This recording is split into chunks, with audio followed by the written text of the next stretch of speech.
أما بعد فأعوذ بالله من الشيطان الرجيم. بسم الله الرحمن الرحيم.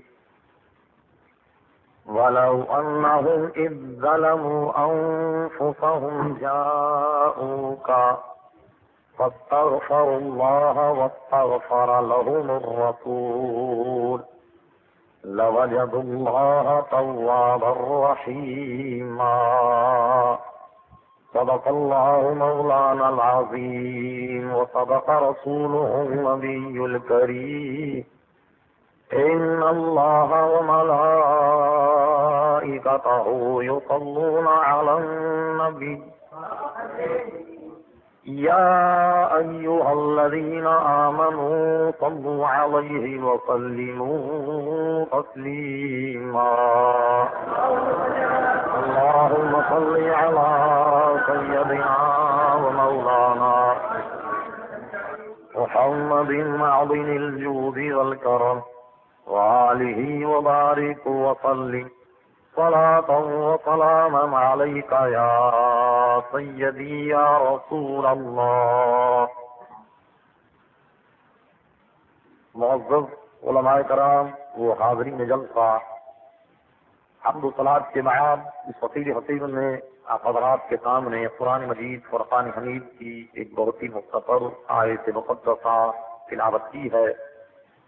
قبل اس کے کہ متذکرہ آیت قرآنیہ کے تحت کچھ لب کشائی کی جائے، اللہ تعالیٰ سے دعا فرمائیں کہ وہ اپنے پیارے حبیب لبیب نبی کریم رؤوف الرحیم علیہ افضل الصلاۃ و تسلیم کے سب سے خیر مجھے حق کہنے کی توفیق عطا فرمائے. ہم تمام مسلمانوں کو اللہ تعالیٰ حق سن کر حق کو قبول کرنے کی اور اس پر عمل کرنے کی توفیق عطا فرمائے.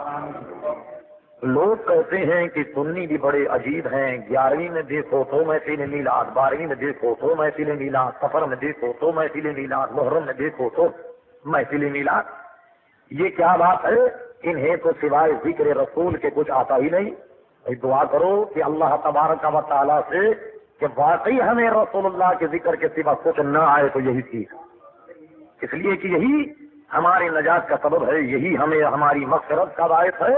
ہمیں اس بات پر فخر حاصل ہے کہ ہمارا مخالف بھی اگر ہمیں یاد کرتا ہے تو اس طرح یاد کرتا ہے کہ انہیں تو سوائے ذکر مصطفیٰ کے کچھ نہیں آتا. گالیاں دینا تمہارے اعمال نامے میں، برائیاں بیان کرنا تمہارے اعمال نامے میں. ہم پر اگر کوئی الزام بھی ہے تو یہ الزام ہے کہ انہیں سوائے ذکر رسول کے کچھ نہیں آتا.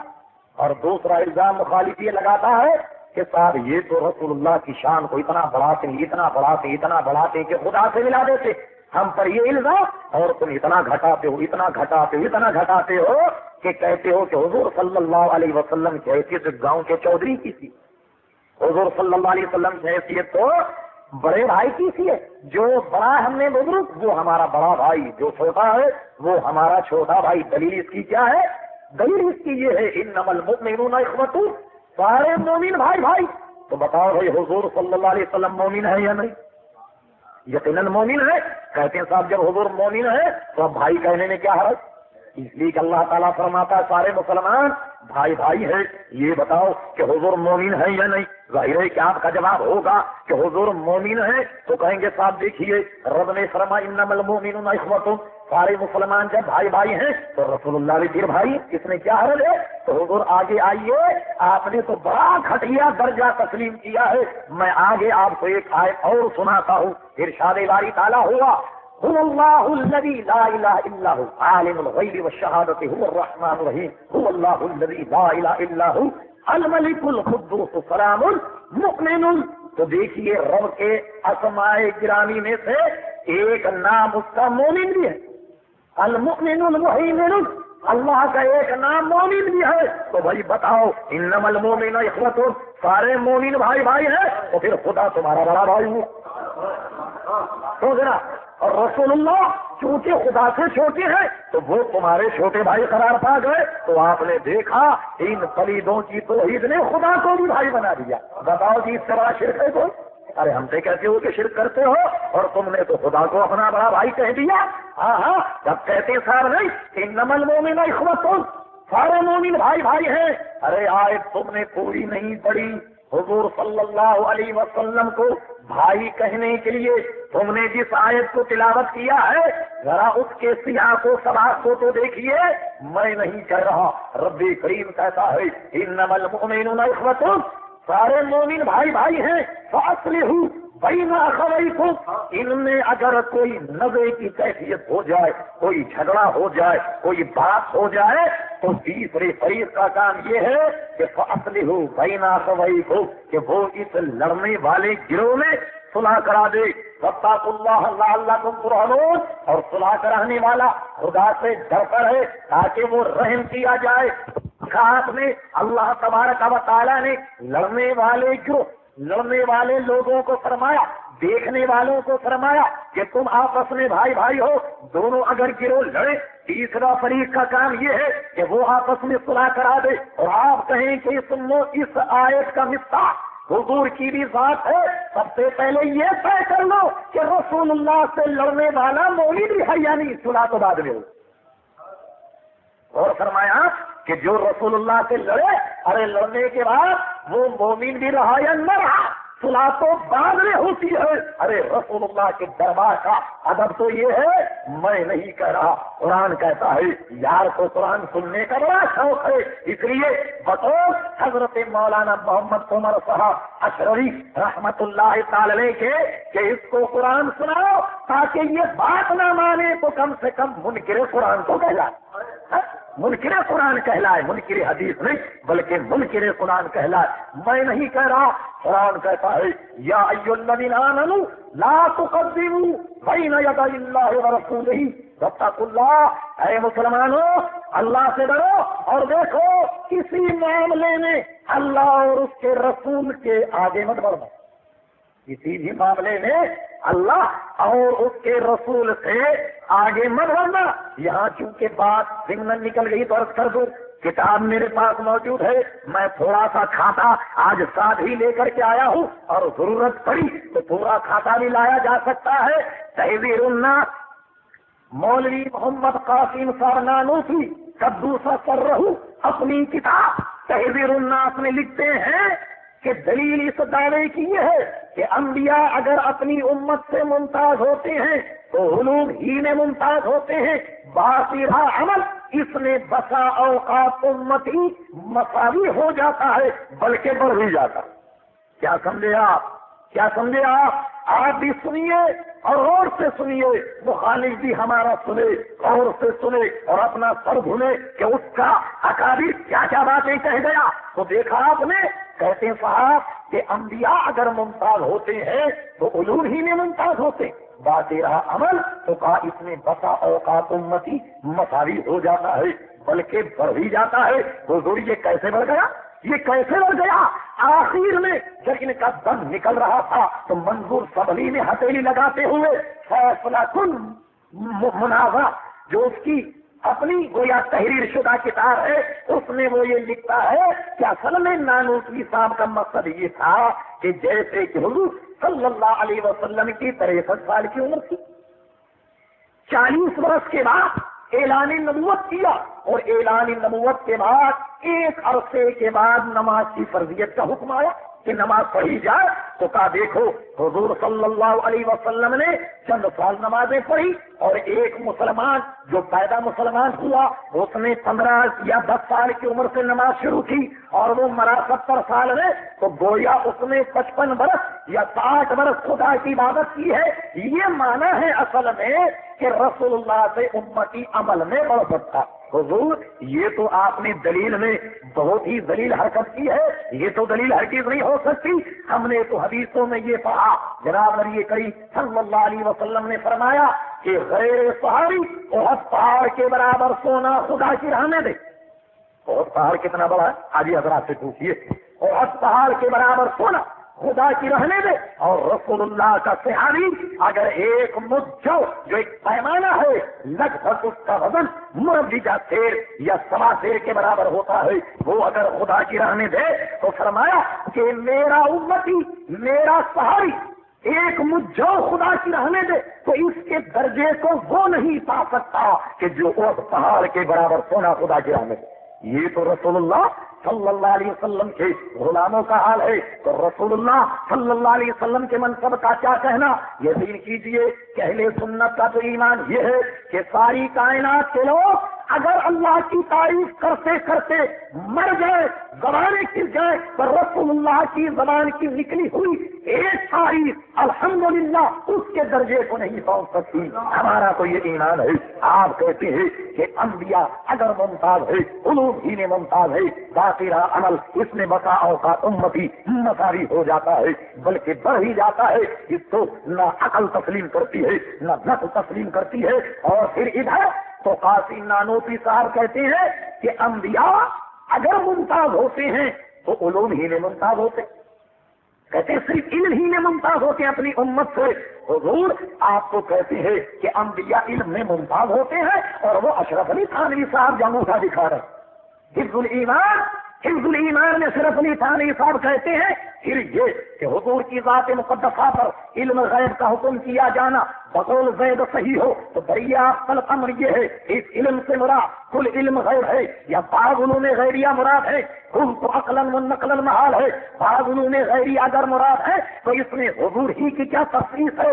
ایسا علم غیب تو ہر جانور، ہر پاگل، جملہ فوائد رس کے سارے اپنے رشتہ داروں کے نام لے دیا کہ یہ جیسا حضور کا علم ہے ایسا تو ہر جانور کو علم کہا نہیں صاحب، اس نے تو یہ کہا گیا، یوں کہا گیا، یوں تشبیہ دی گئی، یوں مثال دی گئی۔ میں ساری مثالوں کو چھوڑ دیتا ہوں، میں آپ کے سامنے اس کا ایک فوٹو رکھ دیتا ہوں، اس کا فوٹو رکھ دیتا ہوں، اور آپ اس کو عدالت میں چیلنج کریں تو دیکھیے میں بالکل اشرف علی تھانوی کی عبارت کو پلٹ کر ایک دوسرے انداز میں بیان کرتا ہوں۔ جناب صدر مملکت ضیاء الحق صاحب کی ذات مقدسہ پر صدارت کا حکم کیا جانا بقول زید صحیح ہو تو دریافت الامر یہ ہے کہ ان کی صدارت کل کائنات سے صدارت مراد ہے یا کائنات کے بعض حصے پر صدارت مراد؟ کائنات کے کل حصے پر تو صدارت عقلاً و نقلاً محال ہے، اور کائنات کے اگر بعض حصے پر صدارت مراد ہے تو اس میں صدر مملکت ضیاء الحق کی کیا تخصیص ہے؟ ایسی حکومت کو ہر الو کو اپنے گھونسلے پر حاصل، ہر لومڑی کو اپنی بھیڑ پر حاصل ہے، ہر کتے کو اپنی بیٹھنے کی جگہ پر حاصل ہے، لہذا سب کو کہا جائے کہ یہ صدر مملکت جنرل ضیاء الحق ہے۔ تو کہیے جناب اس میں صدر مملکت کی توہین ہوگی یا نہیں؟ اگر کہتے ہو نہیں تو آؤ چیلنج کرو کورٹ میں، مجسٹریٹ صاحبان، جج صاحبان یہ فیصلہ کر دیں کہ اس عبارت میں صدر مملکت کی کوئی توہین نہیں۔ یقیناً توہین ہے، جب صدر کی توہین ہو سکتی ہے تو رسول اللہ کی توہین نہیں ہو سکتی؟ یہ کیسی بات ہے، عجیب بات ہے۔ میں عرض کر رہا تھا ایک تو کہتا ہے کہ انبیاء علوم ہی میں ممتاز ہوتے، اور تھانوی جی کہتے ہیں، یہ تھانوی نہیں، یہ پوپ کراچی کا موجودہ پوپ ہے، گنگا بہے تو گنگا داس، جمنا بہے تو جمنا داس، گاندھی کی آندھی کے ساتھ ہم چلیں ادھر، ہوا ہو جدھر، ادھر کی بھی اور ادھر کی بھی، انٹرنیشنل آدمی ہے۔ واقعی اسی کا دل گردہ، اسی کا دل گردہ ہے، کوئی غیرت مند آدمی کا کلیجہ اتنا بڑا نہیں ہو سکتا۔ یہ چھوٹے تھانوی کی بات نہیں کر رہا، بڑے تھانوی کی بات کرتا ہوں۔ وہ تو کہتا ہے کہ جناب علم گویا نبی کریم علیہ السلام کو ایسا علم ہے کہ ہر جانور، ہر پاگل، جملہ بھوائن کے لیے بھی حاصل ہے۔ ایک مثال، دوسری مثال خلیل احمد امبھیٹوی صاحب، نام بھی کیا وجہ ہے، اشرف علی تھانوی، خلیل احمد امبھیٹوی، مرتضی حسن دربھنگی، رشید احمد گنگوہی، ساروں کے ساتھ ایک نہ عجیب قسم کی پک لگی۔ بس وہ کیا کہتے، خلیل احمد امبھیٹوی صاحب کیا کہتے، مولانا عبدالسمی صاحب رحمۃ اللہ تعالی علیہ نے میلاد کے موضوع پر، میلاد کے عنوان پر ایک رسالہ لکھا، اس کا نام تھا انوار ساطعہ۔ یہ رسالہ لکھا انہوں نے، جس میں انہوں نے ایک مثال دی۔ انہوں نے کہا جناب حضور صلی اللہ علیہ وسلم کو حاضر ناظر ماننے سے لوگ منع کرتے ہیں۔ تو فرمایا کہ جب لوگ اس کو منع کرتے ہیں تو دیکھو شیطان انسان کے خون کے ساتھ دوڑتا ہے، جہاں کہیں بھی آدمی ہو شیطان اس سے ورغلاتا ہے، آنن فانن میں مشرق سے مغرب تک گھوم لیتا ہے۔ جب شیطان کو اتنی قدرت حاصل ہے تو کیا رسول اللہ کو اتنی قدرت حاصل نہیں؟ اس کا جواب انوار ساطعہ کا جواب براہین قاطعہ کے نام سے خلیل احمد امبھیٹوی صاحب نے دیا۔ وہ دیوبند کی مطبوعہ میرے پاس موجود ہے۔ وہ لکھتے ہیں کہ جناب شیطان کو یہ جو علم حاصل ہے یا یہ جو وسعت حاصل ہے یا جو کچھ اس کا تصرف ہے وہ قرآن کی نص سے ثابت کہتا ہے، وہ نص سے ثابت ہے، لیکن حضور صلی اللہ تعالی علیہ وسلم کے لیے کون سی نص ہے جو تمام نصوص کو رد کر کے ایک شرک ثابت کرتی ہے؟ آپ غور فرمائیں کہ شیطان کا علم تو کہتے ہیں قرآن سے ثابت ہے، مگر رسول اللہ کا علم قرآن کی کسی آیت سے ثابت نہیں ہے۔ یہ کیا بات ہے؟ اصل میں بات یہ ہے کہ ہم اور آپ جس کو اپنا بڑا سمجھتے ہیں اس کی بڑائی کرتے ہیں، اور یہ دیکھ لو یہ کس کی بڑائی کر رہا ہے؟ ہم کچھ نہیں کہتے، ہم کچھ نہیں کہتے، ہمیں جو سب سے زیادہ عزیز ہے ہم اس کی بڑائی کرتے ہیں، اور یہ کس کی بڑائی کر رہا ہے؟ آپ ان کی کتابوں سے خوب دیکھ سکتے ہیں، سن سکتے ہیں، پہچان سکتے ہیں، جان سکتے ہیں۔ میں عرض کر رہا تھا، ایک صاحب تو کہتے ہیں کہ صاحب انبیاء اگر ممتاز ہوتے ہیں تو علم ہی میں ہوتے ہیں، مگر خانوی صاحب کہتے ہیں کہ جیسا حضور کا علم ہے ویسا ہر جانور کو معاذ اللہ الیاذ باللہ تعالی ہر پاگل کو ہے، جملہ بھوائن کو حاصل ہے، مجنون کو بھی حاصل ہے۔ دوسرا یہ کہتا ہے کہ شیطان کو بھی ایسا علم حاصل ہے، استغفر اللہ ربی، ہماری سمجھ یہ نہیں آتا۔ اور اس سے کچھ پہلے یہ لکھتا کہ علمی جین روح مبارک علیہ السلام کا تشریف رکھنا اور ملک الموت سے افضل ہونے کی وجہ سے یہ ہرگز ثابت نہیں ہوتا کہ علم آپ کا ان امور میں ملک الموت کے برابر بھی ہو، چھ جائے کے زیادہ۔ اس عبارت میں خلیل احمد اندھیٹوی صاحب نے حضور صلی اللہ تعالی علیہ وسلم کے علم سے ملک الموت کے علم کو وسیع مانا، اور اس کے بعد علماء حرمین نے جب ان کی گرفت تھی تو انہوں نے ایک اور رسالہ مارا نہلے پہ دہلا، وہ کیا ہے؟ المہند۔ المہند میں لکھتے ہیں کہ ہمارے علماء بارہا اس کی تصریح بیان کر چکے، اس کی تصریح کر چکے ہیں کہ جو شخص یہ کہے کہ فلاں کا علم نبی علیہ السلام سے زیادہ بس وہ ہمارے نزدیک کافر ہے۔ ارے بھائی ہماری سمجھ نہیں آتی، ایک کہتا ہے ایمان والا، دوسرا کہتا ہے کافر ہے، تو کیا ہے؟ دوسرا اسے کافر کہتا ہے، وہ اسے کافر کہتا ہے، اور ہم کہتے ہیں، ہم تو بہت سیدھے آدمی ہیں، ہم کہتے ہیں یہ دونوں سچے، قسم خدا کی۔ ٹھیک ہے نا؟ دیکھو ہم کسی کی کوئی برائی نہیں کر رہے، وہ کہتا ہے تو کافر، وہ کہتا ہے تو کافر، ہم کہتے تم دونوں سچے، دونوں غلط تو نہیں کہہ رہا۔ ہم دیکھو کسی کو جھوٹا نہیں کہہ رہے، ہم کہتے ہیں یہ دونوں سچ کہتے ہیں اور حقیقت میں سچ کہتے ہیں۔ ہمارا مذہب تو بالکل واضح ہے، ہمارا مذہب تو بالکل آیا ہے۔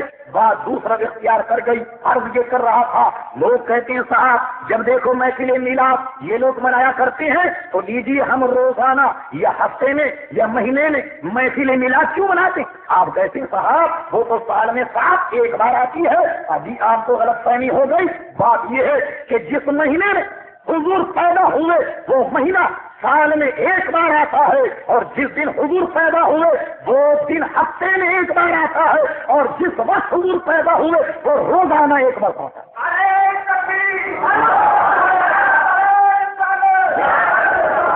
تو روز بھی اگر ہم محفل میلاد منائیں تو روز بھی محفل میلاد کا ایک وقت آتا ہے۔ میں عرض کر رہا تھا کہ ہمارا سر پھرا اگر ہم پر الزام بھی لگاتا ہے تو یہ الزام لگاتا ہے کہ سوائے ذکر رسول کے ان کو تو کچھ نہیں آتا۔ اصل میں بات یہ ہے کہ آپ کے مکان میں کوئی آم کا درخت ہو، نیم کا درخت ہو، اور آپ اٹھ کر روزانہ اس بیچارے کو پانی ڈالیں، روزانہ پانی ڈالنے لگ جائے تو ایک دن وہ درخت آپ سے کہنے لگ جائے مالک مکان صاحب آپ تو کبھی بریانی کھاتے ہیں، کبھی گائے کا گوشت کھاتے ہیں، کبھی مرغی کھاتے ہیں، کبھی مرغا کھاتے ہیں، کبھی حلوہ کھاتے ہیں، کبھی مانڈا، اور مجھے روزی پانی پانی آپ ڈالتے ہیں، تو ایک دن آپ کڑوا تیل ڈال دیا کریں، ایک دن ڈالڈا گھی ڈال دیا کریں، ایک دن اصلی گھی ڈال دیا کریں، کسی دن ناریل کا تیل ڈال دیا، کبھی کبھی پانی ڈال دیا کریں۔ حضور بتائیے مجھے پیڑ میں اگر آپ ایک دن سرسوں کا تیل ڈال دیں، دوسرے دن کھوپرے کا ڈال دیں، کسی دن گھی ڈال دیں، تو اس پیڑ کا بیڑا غرق ہوگا یا نہیں ہوگا؟ ہوگا، یقیناً ہوگا، اس لیے کہ پیڑ کی سیرابی صرف پانی سے ہوتی ہے اور مصطفیٰ کے غلاموں کی سیرابی صرف ذکر مصطفیٰ سے ہوتی ہے صلی اللہ علیہ وسلم۔ صبح ہو، شام ہو، دوپہر ہو، روز ہو، مہینے ہو، سال میں ہو، مگر ان کے ایمان کی سیرابی صرف ذکر مصطفیٰ سے ہوتی ہے۔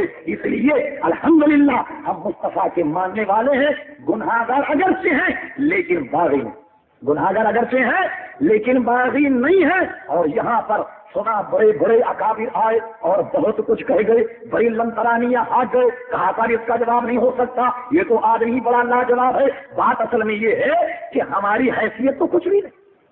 اکابر علماء موجود ہے, میری حیثیت تو کچھ بھی نہیں, مگر مولانا روم رحمت اللہ علیہ نے میری رہنمائی کرتے ہوئے فرمایا کہ کسی لکڑی میں اگر دیمک لگ جائے, کیڑا لگ جائے, کسی لکڑی میں دیمک لگ جائے تو کہا لکڑی کتنی ہی کچھ جائے, کتنی ہی دیمک لگ جائے, مگر مٹکا توڑنے کے لیے کافی ہے. تو ہم کتنے ہی لا علم صحیح, مگر وہابیت کا بھانا توڑنے کے لیے ہم پورے کافی, ہم بالکل کافی ہیں. چاہے کچھ ہو, کتنے ہی چھوٹے ہو, مگر اپنوں کے لیے ہے. تمہارے لیے تم ایل ایل بھی ہے, تمہارے لیے تو امام راضی اور امام غزالی ہے, تمہارا بھانا توڑنے کے لیے تو یہ دیمک لگی ہوئی لکڑی بھی بہت کافی ہے. آپ گھبرائیں مت, انشاءاللہ بھانا پھوٹے گا. میں عرض کر رہا تھا الحمدللہ ہم جناب نبی کریم صلی اللہ علیہ وسلم کے ذکر کرنے والے ہیں. لوگ کہتے ہیں صاحب انہوں نے رسول اللہ کو اتنا بڑھا دیا, اتنا بڑھا دیا کہ خدا سے ملا دیا. ہم کہتے ہیں صاحب دیکھو بات سمجھنے کی ہے, آپ ایسا کریں کہ اللہ نے اور رسول اللہ نے ایک حد کھینچ دے تاکہ ہمیں یہ تو پتا چل جائے کہ رسول اللہ کی حد کہاں ختم ہوتی ہے اور خدا کی حد کہاں سے شروع ہوتی ہے. بات اصل میں یہ ہے حضور والا, تم نہ رسول اللہ کی حد بتا سکتے ہو نہ خدا کی حد بتا سکتے ہو. ارے تم کیا بتاؤ گے؟ رسول اللہ خود کہتے ہیں کہ میری حقیقت کو تو سوائے میرے رب کے کوئی نہیں جانتا, نہ صحابی حضور کی شان کو جان سکتا ہے کما حسہ, اور نہ وہابی حضور کی شان کو جان سکتا ہے. یہ صحابہ کرام علیہم الرضوان نے حضور صلی اللہ علیہ وسلم سے یہ سنا کہ میری حقیقت کو سوائے میرے رب کے کوئی نہیں جانتا. حقیقت محمدی صلی اللہ تعالی علیہ وسلم تک کوئی پرواز نہیں کر سکتا. مولانا روم علیہ رحمت قیوم کہتے ہیں کہ حقیقت میں یہ ہے کہ جبریل امین حضور صلی اللہ تعالی علیہ وسلم کی حد کو نہیں جان سکتے, اس لیے کہ جبریل امین کی حد جہاں ختم ہوتی ہے وہاں سے رسول اللہ کی حد شروع ہوتی ہے. یہ کیسی تم بات کرتے ہو کہ رسول اللہ کو حد سے بڑھا دیا؟ ارے تمہارے جیسے نقطے حد کو کیا جانے, حد کو کیا جانے تمہارے جیسے لوگ رسول اللہ کی حد کو کیا جانے. دیکھو رسول اللہ صلی اللہ تعالی علیہ وسلم کے حدود اگر تمہیں دیکھنا ہو, میں عرض کر رہا تھا رب کریم نے فرمایا ہے مسلمانوں اللہ اور اس کے رسول سے آگے مت بڑھنا. اور دیکھو تم بکواس کرتے ہو, قرآن براز کرتے ہو, ارے قرآن پڑھ کے دیکھو کہ رسول اللہ کا در کیا. میں نہیں کہہ رہا, رب کریم نے چند لوگوں کو رسول اللہ کے دربار میں ایسے کلام کرتے ہوئے دیکھا جیسا کہ آپس میں ایک دوسرے سے باتیں کی جاتی ہیں یا ایک دوسرے سے کلام کیا جاتا ہے. قربان جائیے رب کریم نے حد کی حد بیان فرمائی اور فرمایا سنو میرے محبوب کے دربار کا ادب یہ ہے, یا ایھا الذین آمنوا لا ترفعوا اصواتکم, اے مسلمانوں اپنی آوازوں کو پست رکھنا, اپنی آوازوں کو پست رکھنا. عند رسول اللہ اولئک الذین نہیں, یا ایھا الذین آمنوا لا ترفعوا اصواتکم فوق صوت النبی ولا تجهروا له بالقول كجهر بعضكم لبعض ان تحبط اعمالكم وانتم لا تشعرون. دیکھو جب تم بات کرو گفتگو کا انداز تمہارا ہرگز یہ نہ ہو جیسا کہ تم آپس میں ایک دوسرے سے باتیں کرتے ہو کہ کبھی اس کی آواز سبقت لے جائے, کبھی تمہاری آواز سبقت لے جائے. نہیں, اگر تمہاری آواز رسول اللہ صلی اللہ علیہ وسلم کی آواز پر بلند ہو جائے اور تم ویسے باتیں کرنے لگ گئے جیسا آپس میں باتیں کرتے ہو, انتحبط اعمالکم, تمہارے سارے اعمال اکارت چلے جائیں گے اور لا تشعرون, تمہیں پتہ بھی نہیں چلے گا. اور کیا ہوا, لوگ وہ جہیر الصوت حضرت عمر رضی اللہ تعالیٰ عنہ پہاڑ کے اوپر احد پہاڑ پر اگر باتیں کرتے تو نیچے والا سن کر کہتا کہ حضرت عمر باتیں کر رہے. اتنی بلند آواز جو بڑے جہیر الصوت صحابہ تھے ان کا حال یہ ہو گیا کہ وہ اس آیت کریمہ کے نزول کے بعد حضور صلی اللہ علیہ وسلم کے حضور جب بیٹھے اور جب گفتگو کرتے حضور علیہ السلام کو بار بار پوچھنا پڑتا کہ کیا کہہ رہے ہو، کیا کہہ رہے ہو، اپنی آواز کو وہ اتنا پست کر دیا کرتے تھے۔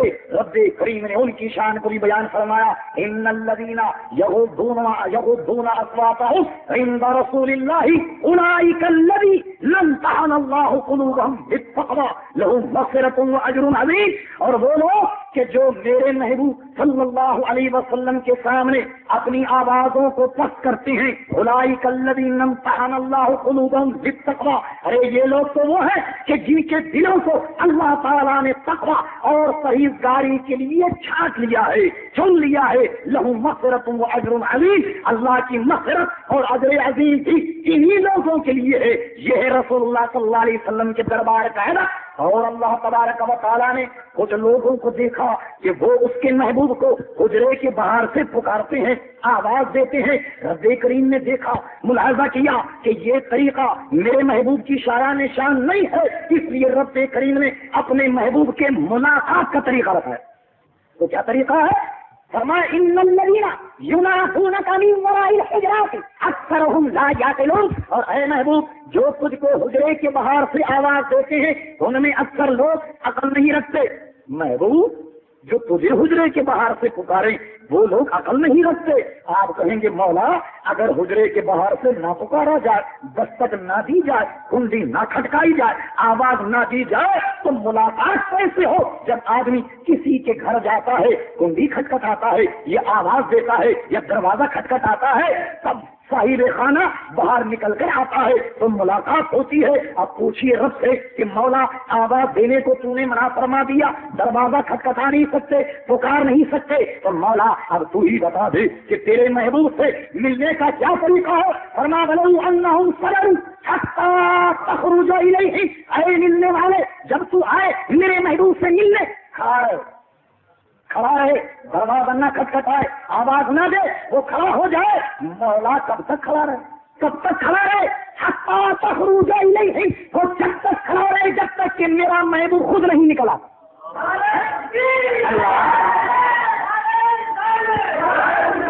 آپ نے دیکھا ملنے والا آواز نہیں دے گا، ملنے والا پکارے گا نہیں، مولا کب تک کھڑا رہے؟ حتی تخرج الیہ، وہ جب تک کھڑا رہے جب تک کہ میرا محبوب اب خود اپنے حجرے سے باہر نہیں آتا۔ لکان خیر اللہ واللہ غفور رحیم، یہی اس کے حق میں بہتر ہے۔ اللہ تبارک و تعالیٰ غفور رحیم ہے۔ غور کیجیے آپ کہ وہ رب کریم جو اپنے محبوب صلی اللہ علیہ وسلم کا اتنا ادب بیان کرے، ملاقات کا طریقہ بیان کرے، بات کرنے کا ڈھنگ بیان کرے، اور جو لوگ بلند آواز سے بات کریں ان کو یہ کہے کہ تمہارے سارے اعمال اکارت چلے جائیں گے، پتہ یہ چلا کہ ہمارا مذہب، ہمارا دین ادب کا دین، ادب کا دین ہے، ادب کا مذہب ہے۔ لیکن اس کے برخلاف دوسروں کا مذہب، دوسرے کا دین، انشاءاللہ آپ آخری میں ملاحظہ فرمائیں گے کہ وہ کیسا ادب کا اور کیسا احترام کا دین ہے۔ ہمارا ایمان تو یہ ہے کہ جو آیت مقدسہ میں نے تلاوت کی، لوگ اس بات کو سخت شرک جانتے، لوگ اس بات کو سخت دشنام ترازیوں سے تعبیر کرتے ہیں کہ صاحب دیکھیے یہ لوگ قبر پرست۔ اچھا بھائی قبر پرست ہے، کیا کرتے ہیں یہ لوگ قبر کے پاس؟ کہا صاحب دیکھیے قبر کے پاس کھڑے ہو کر یہ ہاتھ باندھ کر کھڑے ہو جاتے، کیا کرتے ہیں صاحب؟ ارے قبر کی پرستش کرتے ہیں۔ تو بندے خدا بھلے مانس، اگر ہم قبر پرست ہوتے تو جہاں سے ہم نکل جائیں تو جو بھی قبر نظر آئے اس کے آگے ہاتھ باندھ کر کھڑے ہو جائیں۔ ایسا کیوں نہیں کرتے؟ بلکہ ہم کرتے یہ ہیں کہ ہر قبر کے آگے نہیں کھڑے ہو جاتے، بلکہ اس قبر کے پاس جاتے ہیں۔ مثال عرض کرتا ہوں کہ گاڑیاں گزرتی ہیں، دیکھا ہو آپ نے موٹریں گزرتی ہیں، سپاہی کھڑا رہتا جناب، ایک کسی کو سیٹی مارتا، کسی کو دھمکاتا، کسی کو ڈانٹتا، کسی کو ادھر بھیجتا، اور کوئی کار ایسی آ جائے کہ جس پر جھنڈا لگا ہو تو سپاہی صاحب سیدھے کھڑے ہو جاتے سلوٹ مارتے ہیں۔ تو بات حضور یہ ہے کہ ہم بھی اسی قبر کو سلوٹ کرتے ہیں جس پر جھنڈا لگا۔ ہر قبر کے آگے نہیں کھڑے ہو جاتے، ہر قبر کے آگے ہاتھ نہیں باندھتے۔ ارے قبر پرست تو وہ ہو کہ جو قبر کے پاس کھڑا ہو کر اور جناب بس کھڑا ہو جائے ہاتھ باندھ کر، چاہے کسی کی بھی وہ قبر ہو۔ بات اصل میں یہ ہے کہ شمع جب جلتی ہے، چراغ جب جلتا ہے تو آپ نے دیکھا ہوگا کہ دن میں کوئی پروانہ چراغ کے گرد نہیں گھومے گا۔ پر سیاسی حاضری دی تھی اور تم یہ کہو کہ اس میں سیاسی پھول چڑھائے تھے، سیاسی اس نے حاضری دی تھی، تو یہ سیاست کے نام پر مذہبی انداز میں دھوکہ دینے والے کو کیا کہا جاتا؟ تو میں تو کچھ نہیں کہہ رہا. تو دیکھ لو مذہبی انداز میں تم آتے ہو, پتا چلا حضور نہ شرک کی تمہیں تمیز ہے نہ ایمان کا واسطہ ہے, تمہیں تو اصل میں چاہیے ووٹ, اور وہ تمہاری تقدیر میں ہے نہیں, وہ تمہاری تقدیر میں نہیں ہے. کسے ووٹ کہتے ہیں جسے حاصل کرنے کے لیے یہ سارے کرتب دکھا رہے. تجدید احیاء دین میں دو گال کا مولوی مودودی کہتا ہے جس کو سیدھا پڑھا جائے تو بنتا ہے مودودی, الٹا پڑھا جائے تو بنتا ہے یہ دو. وہ بنتا کہتا ہے جناب تجدید احیاء دین میں کہ مسعود سالار کے مزار پر جانا, خواجہ اجمیری کے مزار پر جانا حاجتیں لے کر, یہ اتنا بڑا گناہ, اتنا بڑا گناہ ہے کہ گویا زنا اور قتل کا گناہ اس سے کم تر, زنا اور قتل کا گناہ اس سے کم تر ہے. یہ اتنا بڑا گناہ, حضور آپ کا لیڈر تو کہے کہ مزار پر جانا اتنا بڑا گناہ ہے, اور وہ پروفیشنل رسول صاحب پہنچ گئے جناب مزار کے اوپر, چادر بھی پھول کی چڑھائی اور مزار کا خلاف لے کر اس کی پگڑی بھی باندھی. نوائے وقت کا فوٹو ہمارے پاس موجود, دیکھا ہوگا آپ لوگوں نے کسی ہے, وہ اخبار میں آیا کہ چادر جو مزار پر چڑھی, ہم سے کہتے صاحب یہ چادر والے, وہی چادر اس کے سر میں بندھی, دیکھا ہے یہ گنبد کی سزا, جیسی کہو ویسی سنو. تم نے جو فتوا ہم پر لگایا تو دیکھو مزار سے چادر اٹھا کر سر میں بھی باندھی اور پھول کی چادر بھی مزار پر چڑھائی. حضور اب کہو کہ قبر پر جانا قتل اور زنا کے گناہ زنا سے بھی گویا بدتر ہے, تو کہیے پروفیسر صاحب آپ نے اتنے بڑے گناہ کا ارتکاب آخر کیوں کر دیا؟ دوسری بات معلوم یہ ہوا کہ انہوں نے یہ دیکھا کہ پاکستان میں رہنے والے یہ سب کے سب سنی ہے, جب تک مزار پر چادر نہ چڑھائی جائے, جب تک کہ پھول کی چادر نہ چڑھائی جائے, جب تک حلوے نہ تقسیم کیے جائیں, ووٹ نہیں مل سکتا. لہٰذا یہ آ رہے ہیں آپ کے انداز میں بقول مولانا روم کے کہ بٹیر بیچارہ ہوتا ہے, اور کسی گوشے جب بٹیر کی آواز آتی ہے وہ سمجھتا ہے کوئی بٹیر ہے, اور جب قریب جاتا ہے تو شکاری نے جیسی گال کھینچا, بعد میں پتا چلتا ہے کہ وہ بٹیر نہیں تھا بلکہ بٹیر باز ہیں. بٹیر بازوں سے ہوشیار ہے نا, یہ جب تک بٹیر کی بولی نہ بولے گا بٹیرا نہیں پھنسے گا. یہ سنی کی بولی بول رہا ہے اس لیے کہ سنی ہٹ جائے کوئی تو یاد ہے اہل سنت جماعت ہوشیار, اپنی مذہب سے ہوشیار, اپنے دین سے ہوشیار. یہ جو آپ کو گندم نما جو فروش نظر آ رہے ہیں ان سے ذرا اپنے ایمان کو ہوشیار رہیے گا. یہ سب طرح طرح کی بولیاں بول رہے ہیں, اصل میں یہ سب کے سب شکاری. اللہ تعالیٰ ہم سب کو ان کے گویا فریب اور مکر سے امن اور عافیت نصیب فرمائے. عرض کر رہا تھا کہتے ہو صاحب مزار پر جانا شرک ہے, اور خود حاضری دے کر کے آتے ہو, اور بڑے بڑے اخبارات میں فوٹو بھی چھپ گئے اخبارات کے اندر. یہ کوئی ڈھکی چھپی بات نہیں ہے. میں تو بات کچھ اور کر رہا تھا کہ اگر قبر پر شرک قبر پر جانا منع ہو تو دیکھو رب کریم کیا کہتا ہے. ارشاد ہوا وَلَوْ أَنَّهُمْ ظَلَمُوا أَنفُسَهُمْ جَاءُوكَ, اے لوگو جب تم گناہ کرو, گناہ کس کا کرے گا؟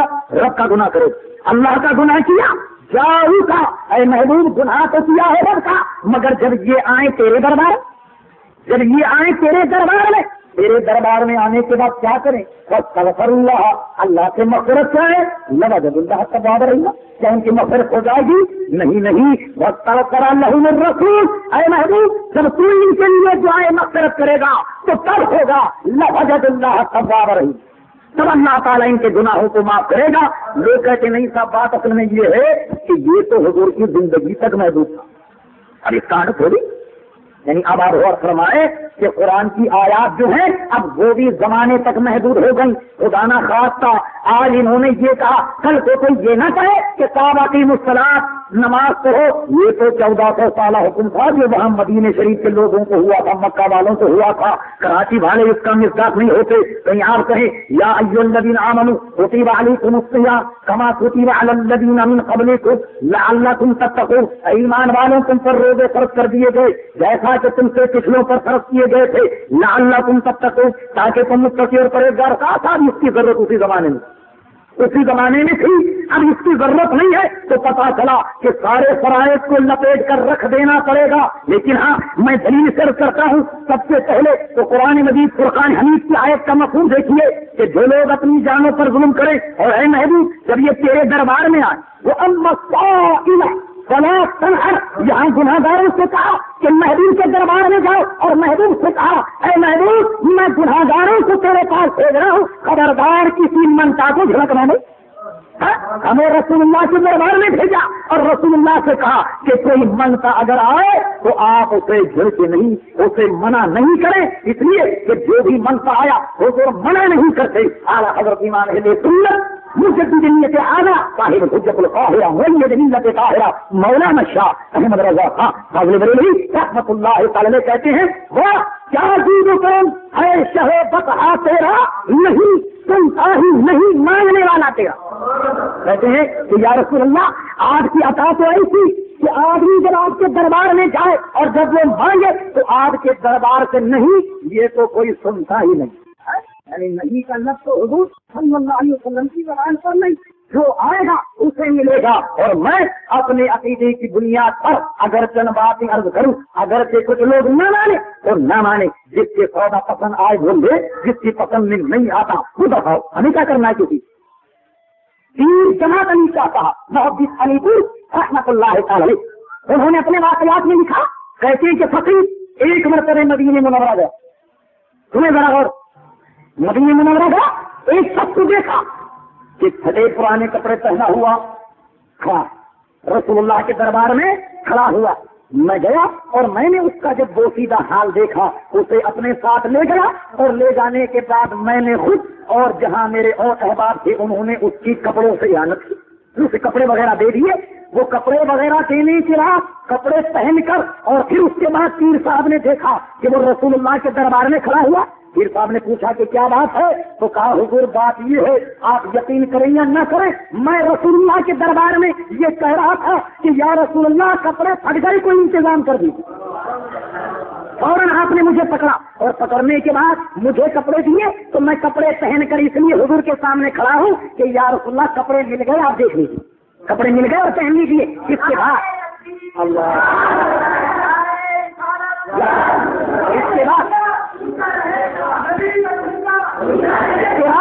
امیر ملت پیر جماعت علی شاہ صاحب محدث علی پور رحمۃ اللہ تعالی فرماتے ہیں، فقیر جب دوسرے سال مدینے منورہ گیا اور جعلی اقدس کے پاس جب گیا تو اسی شخص کو دیکھا کہ ننگے سر کھڑا ہوا، کچھ کہہ رہا تھا رسول اللہ کے دربار میں۔ میں اسے پھر لے آیا اور لانے کے بعد میں نے اس کو ننگے سر دیکھ کر اپنے شوق کے لیے میں نے کشمیری ٹوپی بنائی، یہ تاثری ٹوپی ہے نا، اس زمانے میں بنتی تھی کشمیر، یہ بہت قیمتی ہوا کرتی، بڑی پسندیدہ ہوا کرتی تھی۔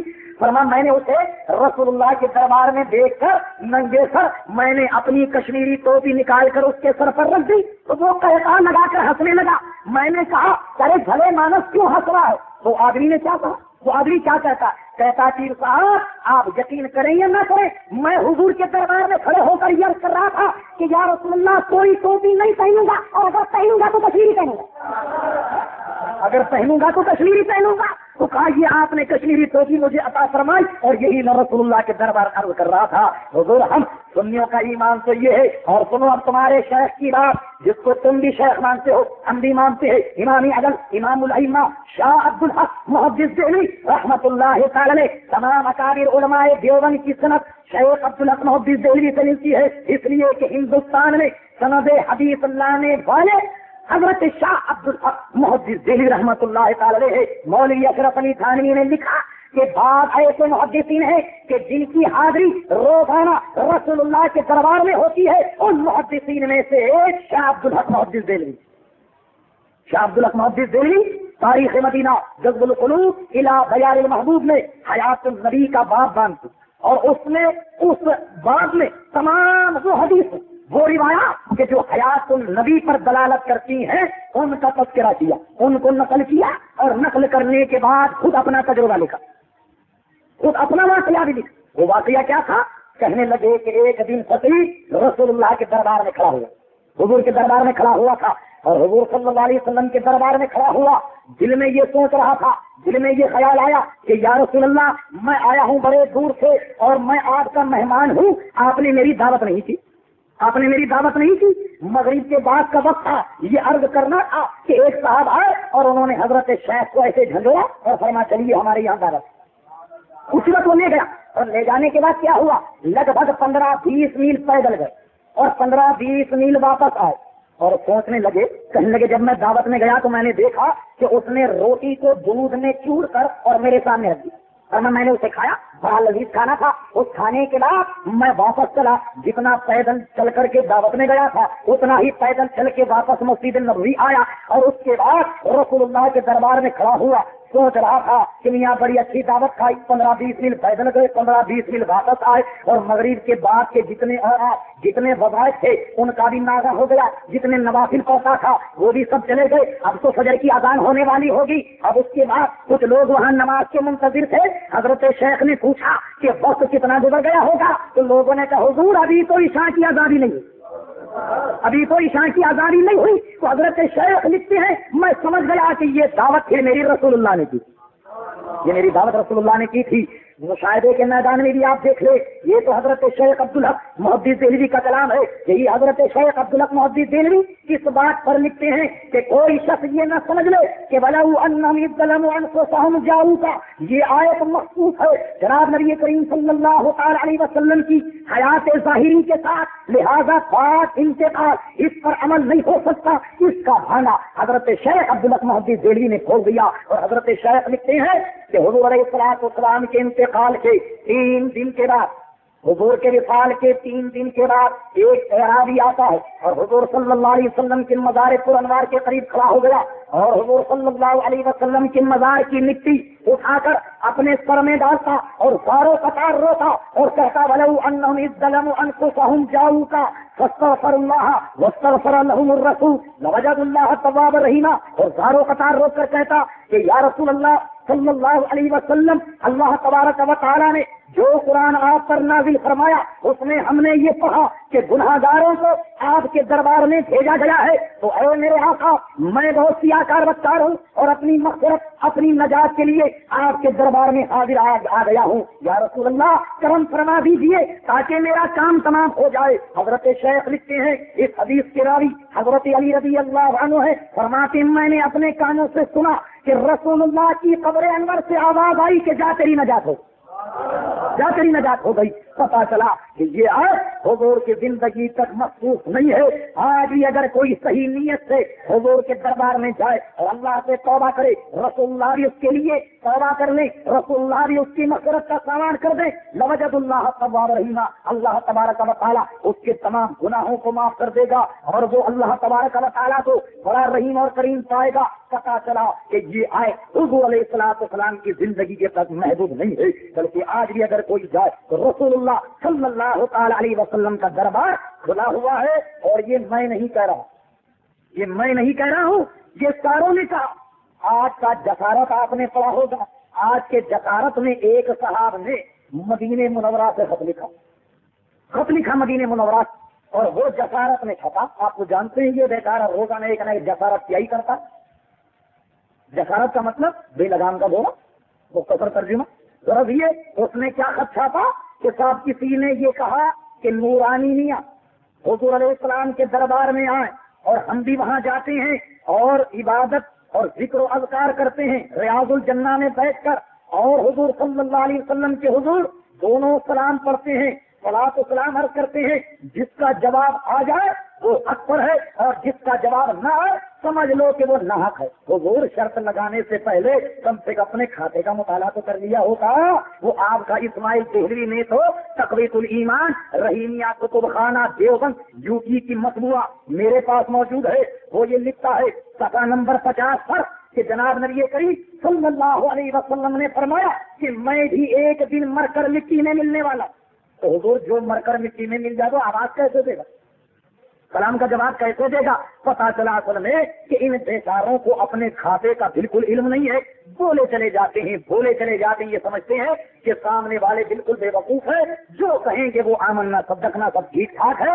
میں یقین سے کہتا ہوں کہ آپ ان کی کتب کا تقابلی مقابلہ اگر آپ کریں تو یہ کچھ کہتا ہے, وہ کچھ کہتا ہے, وہ کچھ کہتا ہے, یہ کچھ کہتا ہے. عجیب آپ کبڈی دیکھیں, ایک ہی سوالات دو مفتی کو بھیج دیں، وہ کچھ کہے گا، وہ کچھ کہے گا، تیسرا کچھ کہے گا، چوتھا کچھ کہے گا، آپ کے سامنے موجود ہے، آپ جس دن چاہے سارا ریکارڈ دیکھ سکتے ہیں، کوئی ڈھکی چھٹی بات نہیں ہے۔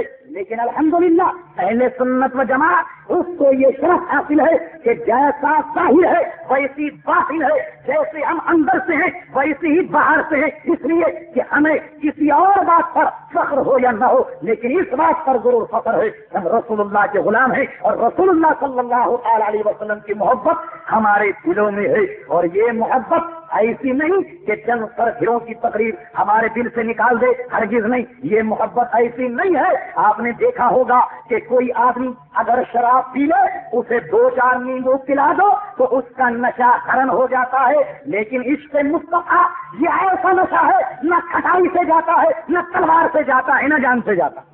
یہ نشہ ایسا ہے کہ یہ اترا نہیں کرتا، میں نہیں کہہ رہا۔ حضرت صوبان رضی اللہ تعالیٰ عنہ دربار رسالت میں حاضر ہے، عرض کرتے ہیں یا رسول اللہ قیامت کب آئے گی، قیامت کب آئے گی؟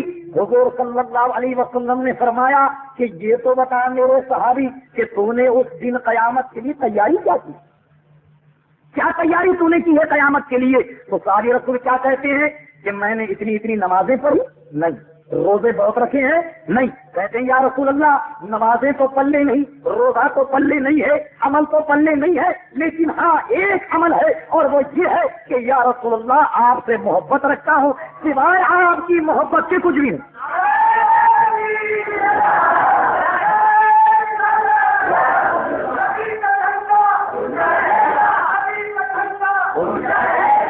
وہ یہ نہیں کہتے میں نے نمازیں بہت پڑھی ہیں اس لیے میں جنت کا مستحق ہوں، میں نے روزے بہت رکھے ہیں اس لیے میں جنت کا مستحق ہوں، میں بہت متقی پرہیزگار ہوں اس لیے میں جنتی ہوں، نہیں، بلکہ کہا یا رسول اللہ روزہ نماز تو پلے نہیں ہے، بلکہ ہاں آپ سے محبت رکھتا ہوں۔ اور حضور نے یہ نہیں کہا کہ اے میرے صحابی خالی محبت تو کام نہیں آئے گی، کچھ اور بھی کام کرا کرو، نہیں، بلکہ حضور فرماتے ہیں کہ جس سے تم محبت رکھتے ہو انشاءاللہ قیامت میں بھی اسی کے ساتھ رہو۔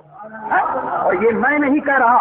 دوسری بات، ایک صحابی رسول صلی اللہ علیہ وسلم گھر سے صرف اس ارادے سے چلے رسول اللہ کے دربار میں آئے تو زاروں قطار رو رہے ہیں۔ حضور نے پوچھا اے میرے صحابی کیوں رو رہے ہو؟ عرض کیا یا رسول اللہ جب گھر گیا تو دل میں خیال آ گیا۔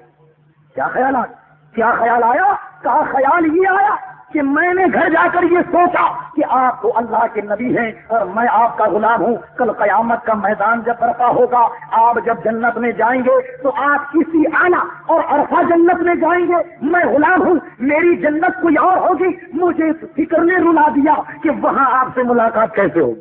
بتائیے دنیا کا معاملہ، بات ہو رہی ہے قیامت کی، بات ہو رہی ہے جنت کی، یہاں تک کہ اللہ تبارک و تعالیٰ نے باضابطہ ایک آیت نازل فرما کر ان کے دل کی تشفی کی ہے کہ وہ لوگ کہ جو رسول اللہ صلی اللہ تعالی علیہ وسلم کے مطیع اور فرما بردار ہیں وہ سب انہی لوگوں کے ساتھ ہوں گے کہ جن کے وہ مطیع اور فرما بردار ہے، نبیوں میں، صدیق میں، شہید اور صالحین، ان کا حشر انہی کے ساتھ ہوگا۔ میں نہیں کہہ رہا، یہ رسول اللہ صلی اللہ تعالی علیہ وسلم کے اصحاب کا ایمان ہے۔